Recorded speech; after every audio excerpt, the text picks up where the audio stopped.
Όταν ένα αγόρι ερωτεύεται ένα κορίτσι, στην αρχή το μισεί. Δείξε μου ποια μισείς, να σου πω με ποια είσαι ερωτευμένη. Δηλαδή αυτοί είναι που τσακίζουν.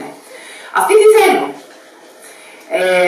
Την άλλη που λένε ότι θέλουν, τη χρησιμοποιούν για αυτοί που μισούν που τη θέλουν. Δεν απέχει και πάρα πολύ από την ενήλικη ζωή, αλλά θα φτάσουμε σιγά σιγά εκεί. Άρα λοιπόν, εκεί δεν είναι τυχαίο, διότι αν έχουμε μία τέτοια δομή από κάτω, εκεί σκάνε όλα αυτά, το ότι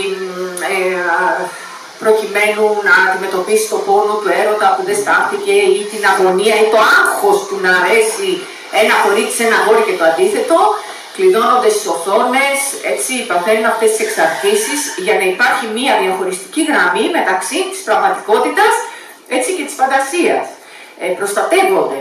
Γι' αυτό πολλές φορές όταν ακούμε βοηθήστε το παιδί μου να φύγει από την οθόνη, το πρώτο πράγμα που θα κάνει ένας ειδικός να δει τι βαστάει αυτή η οθόνη. Γιατί αυτό το μοντάτο ελάτε να σώσουμε τα παιδιά σας από τις οθόνες, ναι, αλλά αυτή η οθόνη τι χρησιμότητα έχει στη ζωή του παιδιού.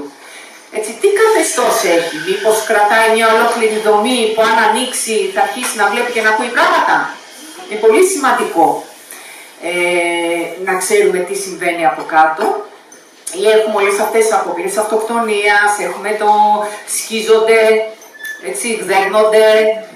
Έχουμε διάφορα πράγματα, ακριβώς διότι είναι η πρώτη φορά που έρχονται σε επαφή με το άλλο φύλο και την ίδια στιγμή βγαίνουν στην επιφάνεια πράγματα που μέχρι τότε κοιμόντουσαν, διότι είναι και η εφηβεία η οποία έτσι έχει έναν δρυμή ρυθμό. Δεν είναι για την εφηβεία αυτό. Βέβαια είναι πολύ επίκαιρο διότι το έχετε δει κυκλοφορεί στο ίντερνετ,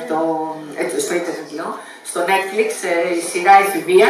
Σας άρεσε, το έχετε δει? Όσοι δεν το έχετε δει, διδάσκει, δύσκολα αλλά διδάσκει.